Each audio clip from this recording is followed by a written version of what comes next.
Hello, welcome to Sage Thyme. I am Lillian here with your 2024 Virgo reading. So, of course, for those of you with your sun in Virgo, this most definitely applies to you, as well as where is Virgo in your chart, which house it resides in, and of course, additionally, any other planets and asteroids and highlighted points of interest, things like your North Node, midheaven, ascendant, and so forth. So, Virgo, let's get started with your spirit plant. Sorry, the kitten is really giving me a run for my money. This is probably my 10th attempt at recording this. She is having a joy time playing for you, and that's just got to be in your message for the year 2024. Virgo, this is your year to play, to be frisky. And I mean that in the way of just kind of being weird and goofy and letting down the inhibitions. And it's the whole idea of dance like nobody is watching. Also play like you've never played before, maybe randomly and all over the place, and a bit of like, ooh, what's this? Kind of the squirrel moments that we describe. Do that, embrace it. I think this is going to be a really wonderful, liberating piece of the year 2024 for you. Yeah, so let's see what plant spirit wants to speak to you.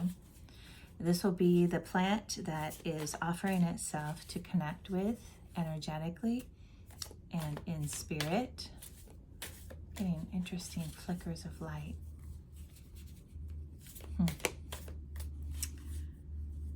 And of course, if you have this plant in your garden, you have a way to access it at a health food store or a nursery, definitely feel free to go purchase it, or its dried components. You can make tea if it's applicable, connect with it in various different ways. But also, there is a wonderful realm of exploration to endeavor upon in simply connecting with the plant by calling out its name, maybe looking at a photo image of it. Oh, wonderful. And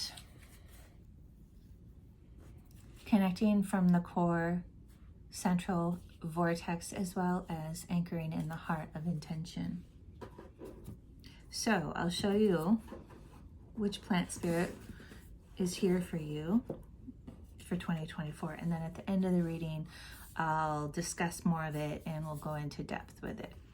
So look at that beautiful card. First of all, the illustration for Schizandra. And it says, grace. Well, of course, we've got these swans all around it. All right, Schizandra. We'll get into that more at the end of the reading. The deck that we'll be going into today, at least primarily, is Enchanted Forest, Tarot, or Oracle. Just kind of, I'm very zen with your reading today, Virgo, which is interesting because prior to this reading, I had a wonderful compulsion to tidy and organize things that had been wanting to be organized and tidy. And it felt so good. It felt creative. Now that's very Virgoian. So for those of you, whether your sun is in Virgo or not, look at Virgo in your chart and what's in there. This is the year to tidy up all the little areas in your life. Physically, you're maybe getting rid of old clothes, clearing up the garden shed, clearing up the garden. And something that came through that was really wonderful, and it fits with the Schizandra card that came out. The whole time I was cleaning today, I really slowed down my pace in the sense of what you would see actually with a swan in the water. That slow, graceful, almost imperceptible movement, but it's very clear that the swan is moving at the same time. this light and gentle, soft flow and movement. And that's really what was going on. And to me, that's very telling of what aspect of you, whether it's your sun and the empowerment that you gain from your sun being in Virgo, or it's your Venus and the self-love, self-adoration, self-care, comforts, nourishment that you get from it, or it's your Pluto in Virgo, maybe, that it digs deep and goes out to the edge of everything in solitude and in an isolated contemplation. So all these different aspects, and of course, which house? Is it your first house that Virgo resides in? And are you being called to be in that state of grace as the I am? Or is it in your sixth house of healing and that state of grace within Virgo, and doing things methodically, one step at a time, but a list in a sense of the things that need to be done without the rigidity of a list. Virgo, of course, is a mutable sign, and it's the only mutable sign in the 12 signs, and so it's able to pivot and shift and change its state, or it can adjust in changes more readily in aspects of Virgo. Okay, so I'm not pulling, no more cards are coming out, but these first two for now. And here we have the suspension card.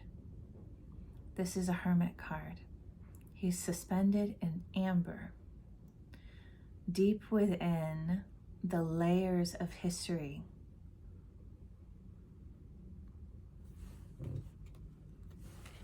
And then next to come out is the Weaver of Boons. The creator of abundance is how I perceive this card and see this card. And I'm putting these two together, and I'm seeing somebody who is taking a great deal of time and awareness, conscious awareness, to be in that upside down stillness, hangman state. Did I say hermit before? I meant hangman if I did. And you can see the light that, you know, when we're in amber, it can be perceived as a stuckness, but there's swirling going around here. So there is movement and change. And again, that goes with the Virgo perspective. It may not be in the areas that you're looking for them to be, which actually is beneficial because they are bigger changes. They're somewhat hidden, like the activated seed in late winter, early spring, where you don't really see what it's going to do. But it's awakening and it's doing things, it's moving. And it also, being in that hangman position, is a time of developing the no thought aspect of you. More meditation, more breathing exercises, and as mentioned before, that slow, not so much methodical, but slow easement and grace, again, of movement and doing things one little bit at a time. And then when that's complete, instead of looking to see what's next or what should I do next, just simply allow your body to take you. Allow the flow and fluidity of your physical movements, absent of the thinking particularly. I mean, that might come in here and there when you're organizing where to hang the shovels and the rakes and creating different piles of throwaway, the rusty old tools that are broken and old screws and bolts, things like that, versus what to keep and to create containers and organization for it, but you're doing so without that rigidity of speed and high productivity and tension. And it's becoming more of an art and an enjoyment in your day-to-day movements. And even if that means you only take a half an hour a day to be in that state, maybe a couple hours on the weekend, to really allow that for yourself. This is really being called into you for this Virgo aspect of you, to make this a active, meditative, active movement for yourself in order to get things done. And you'll find that you, just like this change is more subtle and it's not clear, it's not showing itself. The changes that are happening from you doing less but being more present in that, the changes are much bigger than anything that you will be able to see in that present moment. So let go of it and let go of trying to feel and see into it. Allow it to show up and return to you in those bigger, more pointed ways in the outside world as they do. And so this is an exercise of daily practice in trust in your movements, letting yourself be the ripple in the pond of your world. And here's our Weaver of Boons again. And she's got these different layers on her skirt that each one is tucked up a little bit more. And I'm seeing, I don't know if this is really what's going on there, but she's gathering things in her basket to create abundance, to create the things that will nourish her and bring her joy. But she's also got things tucked away in the different layers of her skirt. Layers that, as I said before, they're different colors. So they represent different joys. I keep hearing just joys. And her face is very joyful, almost a, I don't even know. It's not mischievous. It's almost, it's like modest. I was going to say humble, but it feels more modest. She's like, yeah, I'm doing this. And probably no one see me, but it kind of has this feeling of someone taking a picture of her. And so she's posing, and almost as if she's gotten caught in the middle of being lost in her own movements, her own wonderment.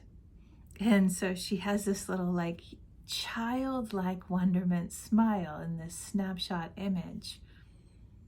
And there is this, the modesty of being caught tucking things away in the different layers of her attire, of her, who she is. She's tucking away things for later within the layers of who she is.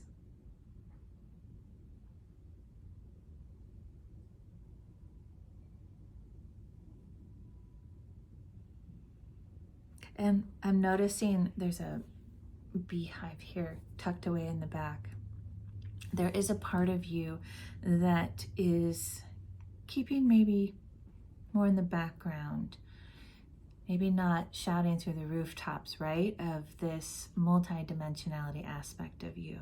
It's something you're aware of and you know it's there, and I'm feeling it can sometimes have a bit of a sting for you. And so you're keeping that tucked away a little bit hidden, but in your awareness, I also feel like you know that it's important, that that sting isn't necessarily there to hurt you. And that's more like a embarrassment almost. Maybe you are surrounded by family and community that just don't relate to things like multidimensional thinking and awareness and living lifestyles. And so the encouragement is to not tuck that away too far. When it gets tucked away too far, the bees aren't able to get what they need. They aren't able to get to these wonderful flowers that then allow them to not only gain their nutrients that they need, but it helps propagate your abundance. And so I'm hearing, please don't tuck away your multidimensionality too far. Perhaps this time of being in greater quietude and no thought will allow those thinking programs of people don't behave that way, they don't think that way, that's fantasy and fiction and not real. It'll allow those types of programs to dissolve and dissipate, and building up a sense of confidence in the truth of who you are. So there isn't this second guessing, trying to navigate because I feel that you're perceptive, very perceptive of other people's opinions and even judgments and their ways of seeing the world. And it affects you more than perhaps you'd like it to be. So taking more time to be in the joy and delight of your outdoor play, playing in, whether you're in the city and really all there is for you to access in the natural world is a little patch of garden or grass or patio, a patio garden, or if you live more in nature and you're able to, or at least close to it, you're able to easily access a more remote park with more quiet, or go off to a hike or a trek or just a simple little spot that you can get away.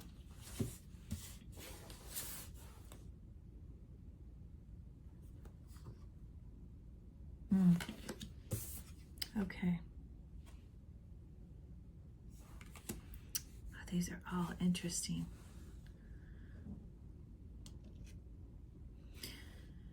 So the next card that came out is the Seeker of Spells. This reminds me of the, is it Lady Gollum in Tangled, where she seeks out the flower of eternal youth and immortality. It looks a lot like that, and it is reminding me of that, and there's a fox in the background, and I'm hearing that as a warning of, okay, so that's the concern, is that you have seen and heard other people take these more esoteric, metaphysical, spiritual, however you want to coin it or phrase it, multidimensional areas that you're familiar with, but you've seen people take it to an extent or an extreme that just doesn't resonate with you, and may very well be. I'm feeling this agreement of it's just too extreme, and you can see the inauthenticity of that. But I also think that you might be placing sometimes that label on others that aren't in that state. They aren't in a unrealistic extremism of it. Rather, it's, from your perspective, not practical. And so perhaps there's a dissonance in interpretation. And so I'm feeling this encouragement to you to open up to there being more to it with some people that you've observed, speaking about multidimensionality, speaking about these really more developing aspects of themselves beyond the 3D reality, and open up to what might be really going on with them at the core of them, something that is authentic and genuine, and consider seeing them in that light, because I'm hearing that seeing them in that light of what is genuine, not necessarily how you're interpreting what they're saying, but what is truly genuine for them, is going to open up an incredible amount of unveiling for you, more lowering of the veil, and in ways that isn't impractical, in ways that really are very practical and will, abundance seems to be really important for you, and they will be contributing to that. But there's going to be some wobbly periods, like standing on a dock and the boat that's moored at the dock, And that moment where you're standing on the dock with one foot and you have another foot on the outer lip of a boat and you're about to pivot onto the boat or onto the dock. There's this incredible instability in that moment. And it's not because one is less stable than the other. It's that there's, in the movement of the water, even in close proximity, there's a difference, there's a distinction and a total separate rhythm. And so you're being asked to allow yourself to cross to one all the way and then cross to the other, and doing that in that flow, in that rhythmic moment to moment, day to day, out in nature or in your home, tidying and organizing. Childlike wonderment, absent of defining it as right or wrong or extreme or true or false. Simply letting it be what it is, presenting itself to you. And over time, I'm hearing that what that means to you, all of that you're taking in. So receptivity is a big thing I'm feeling with you. So everything that you're receiving from these experiences are going to culminate within you according to the signature that is you, your spiritual self, your physical self, and how all of that relates to the world that you work in and the inward world that you navigate. It's all going to come together like a beautifully coordinated culinary masterpiece. You know, when you make soup, some people take all the ingredients and throw them into a pot, and that's fine. But they get a bit homogeneous in their flavor and sometimes their texture. You can't cook it for a long time. But if you take each ingredient and you cook it a little different, pair it a little different, even cut it a little differently, and then incorporate it, whether it's a soup or a stir fry or a one-pot wonder. Well, not a one-pot wonder, because the whole point of that is all at once. But you add things in layers. And so the flavors develop differently and they meld differently and they present differently. But in the end, it creates a dish that altogether has a very wonderful symbiotic flavor palette. And it is distinct unto itself in that dish, and that's you. You're the dish. And here we have the child of challenge. So that is that really confirms to me that idea of letting yourself go and open up to the inner child of wonderment, the one without the inhibitions. And I don't mean childish or naive or ignorant. I mean the state of innocence and wonderment, creating a safe space for yourself. Again, in isolation, most likely is really going to be your canvas for creating this and cultivating this greater sense of the child. The fool is not foolish. They are at beginner's mind of no thought, of non-defining, of not having a history and a story on the definition. When you see a bird, before anyone says it's a bird, you simply see this, whatever it is, and it moves and it flutters and it makes sound and it does things and it hops and it flies and it comes back and it lands. But these are all observations without words you have.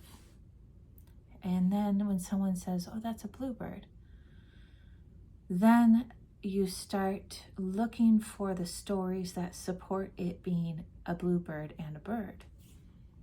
And those stories have already been created by other people for countless generations. And the perspectives of those stories have been attached to the accumulating stories over, hundreds and hundreds and hundreds of years. So when you look at it, without knowing it's a bird, without knowing it's a bluebird, without knowing anything about it, there is just wonderment and the sensation of joy, of wonder. and of simplicity, the release of the burden of definition and judgment. Oh, that's a good thing. Oh, what does it mean? Oh, that's a bad thing. Oh, what does that mean? And how does that affect me? And what do I need to do to work with that? And so that applies with anything and everything in your life. Be the child and let go of the challenge that is in the dissociation from adulthood to the child nature within you, that part of us that we often lose a piece of, and we need to call back into in the heart, truly. I know I mention the heart a lot, but when it comes to the aspect of our soul that is connected with our innocence and our child wonderment, that is a process of healing and opening the many, many depths and layers of the heart. And that's where that little one enters back into. And it is a beautiful, miraculous experience, and the world unfurls and ripples out in most lovely ways. And so the last card here is the Three of Boons, which would be the Three of Materials. Kind of look at it here in a bit different light. There's a lot going on in this card. I'll show it to you here and I'll come back to it. If it'll focus. It's a little washed out. It's really dark and lately, so having supportive light can kind of wash out the colors on the card. The Three of Boons, the Three of Materials, the Three of Discs is a creation, number, and in the world of material, it is a creation of, as it's shown in here, of magic, but magic with the very real world things around you. Here she has plants, and she has notes. She has a little mystery bag that only she knows what's in it and the power that she cultivated within it. Maybe seeds. In the back, she has a little assistant with mushrooms and is smiling at her in the sense of, I see him watching her and seeing her as not the old woman that she appears to be physically, but again, that child. And she's got a spark in her eye. I don't think you can see it in the camera. She has that little sparkle in the eye that comes with the wonderment of play. Remember going out into the woods and finding something that resembled a bowl. Who knows what, a piece of bark or an old rusty bowl that you found in the woods. Excuse me. Got kitty hair everywhere. So you found that, and then you take these various other things, mushrooms and rocks and different textures of dirt and some sticks and leaves of various patterns and types, and you put them in your bowl, and you don't think imagination makes something.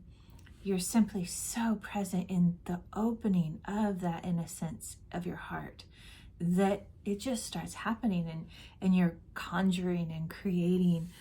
And so this is saying, go back to that, and even go back to that in a real, identical, playful way.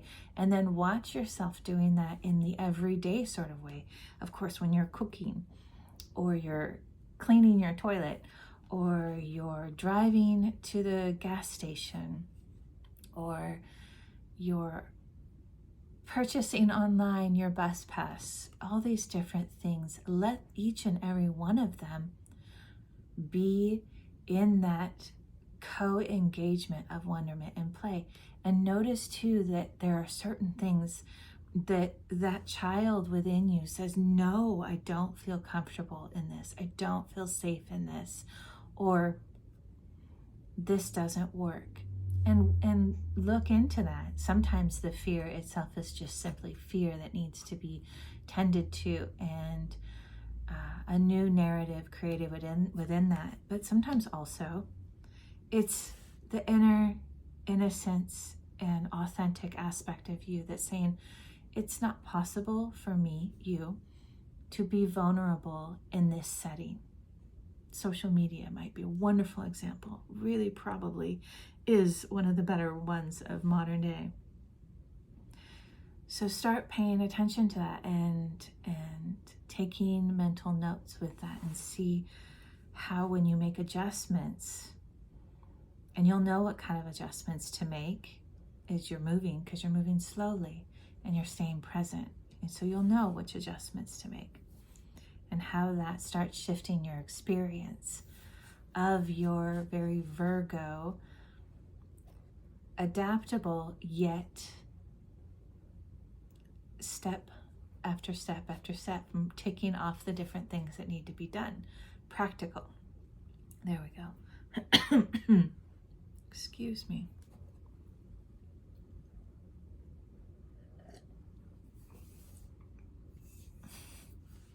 I'm laughing because I have this cup that was gifted to me years ago from Disney World, and it says, "Mornings aren't magical." It's a joke. It has to do with Disney World.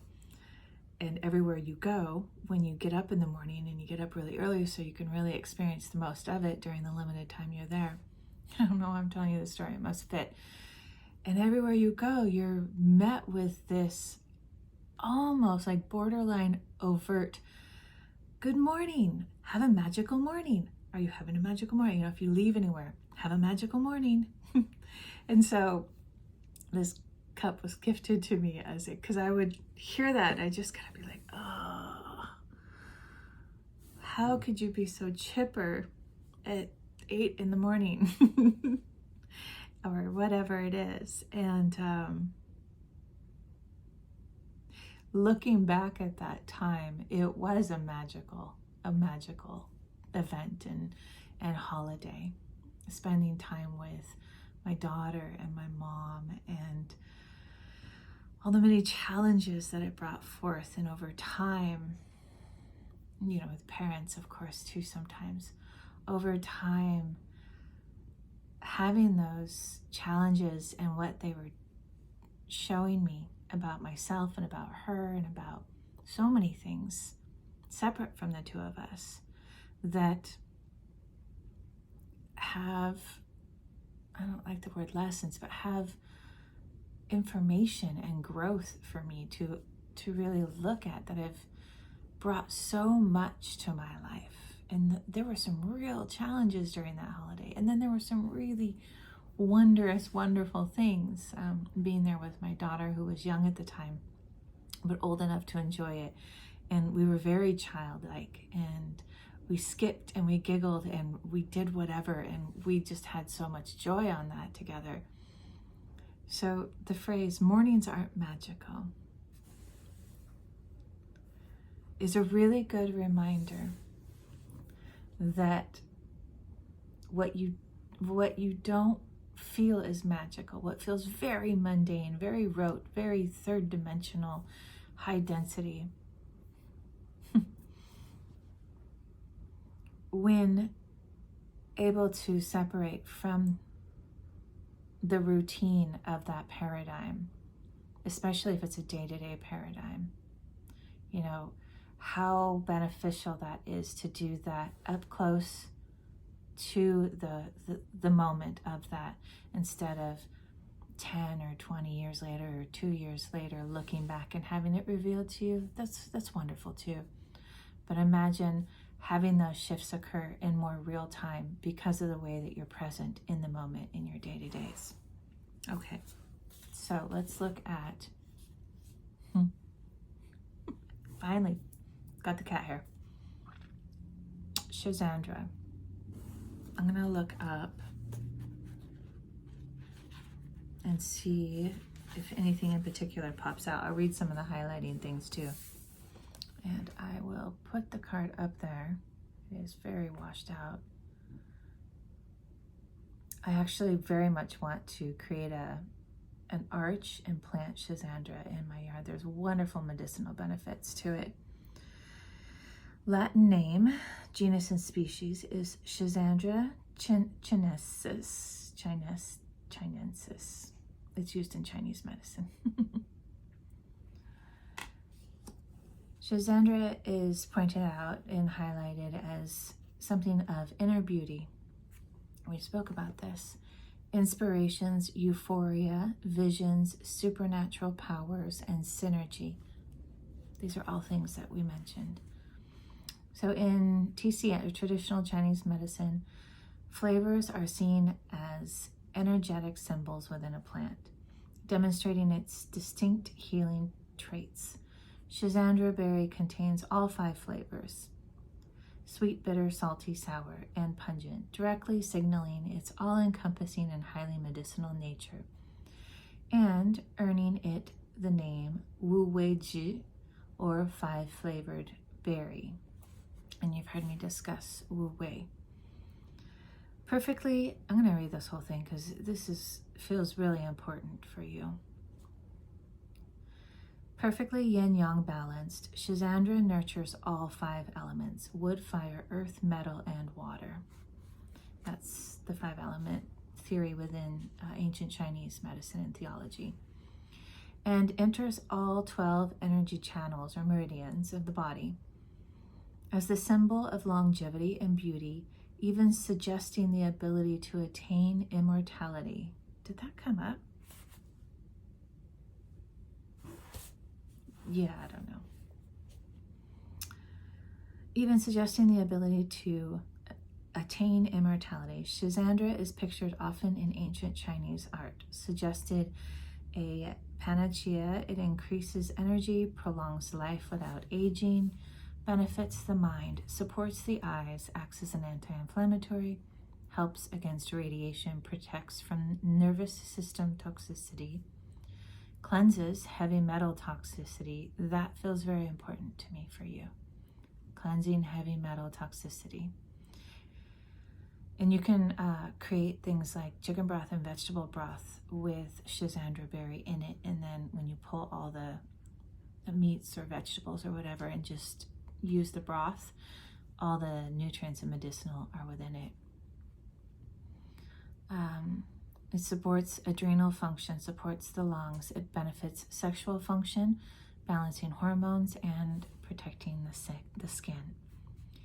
Schizandra is ruled by Jupiter, and it has an all-encompassing longevity, enhancing, and expansive medicinal nature. I wonder how many of you have Venus and or Jupiter in your sign of Virgo. I would definitely check on that if I were you, if you don't already know. All the flavor, provide longevity to every organ system and harmonizes all polarities, also a signature of Venus. And again, those polarities of different realities, different ways of seeing the world, subscribing to the narratives of the world, and allowing yourself to really crack that open and explore that more dimensional, multi-dimensional aspect of you and all that that entails, and allowing that to create a synergistic symbiosis of who you are and how you move through the world. 2024 is really promising, Virgo, to open up some fantastic things for you. I really feel like by the time you get to 2025, you're going to look back at early 2024 and go, wow, I don't even exist in the same reality anymore. And this is so much better. This is so much true to me. You're going to, I really feel there's this incredible sense of fulfillment that's coming with that. So the guidance, and then we'll close out. Like the Temperance card in the Tarot, the goddess holds a cup of water representing the subconscious. As she crosses over a stream of water representing the conscious mind. Schizandra's medicine teaches us about the high alchemy of beauty, grace, and the harmony of dualities.